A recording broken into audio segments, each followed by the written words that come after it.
Hey everybody, it's Paul Yokovitis from Cary Estate Planning, back with another video as part of our 366 video challenge of 2020. And today I want to talk about the downside of owning real estate in an LLC or a corporation. So it's a very common creditor protection or management strategy to hold like rental properties or out-of-state property in an LLC, and a holding company or a management company. And that can be really effective for minimizing liability from likely risks for tenant injury or defaulting on a contract, those sorts of things, to basically isolate the liability to the assets of the LLC itself. So if you have a rental property in the LLC, then the plaintiff would only be able to go after the LLC and the property inside the LLC versus your personal property.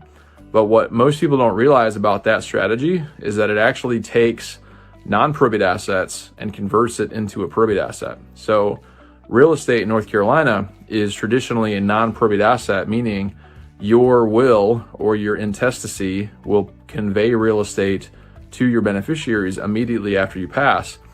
And date of ownership backdates to date of death when the will is actually filed.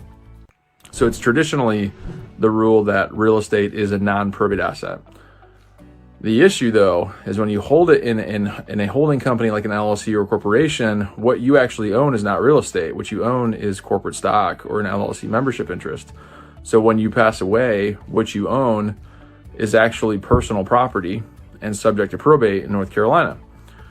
The company that holds the property is usually worth what the property's worth. So you're essentially inadvertently including real estate or the value of the real estate in the probate itself. So that can, derail an overall, probate avoidance strategy. And most people don't even realize that that's the case. So you can basically do two things. One is don't own real property in an LLC or corporation. So you have to kind of make a calculated decision to not take advantage of those, risk elimination or liability protection strategies like LLCs. Or you can create a trust that owns the LLC membership interest or corporate stock. So if a trust is owning it, you're still owning it directly as the corporate or as the trustee of the trust and the beneficiary of the trust, and the trust usually is going to be revocable. So it doesn't really change the way that you own things during your lifetime. But after you pass, the LLC membership interest is already in the trust. So your death doesn't trigger a succession at all.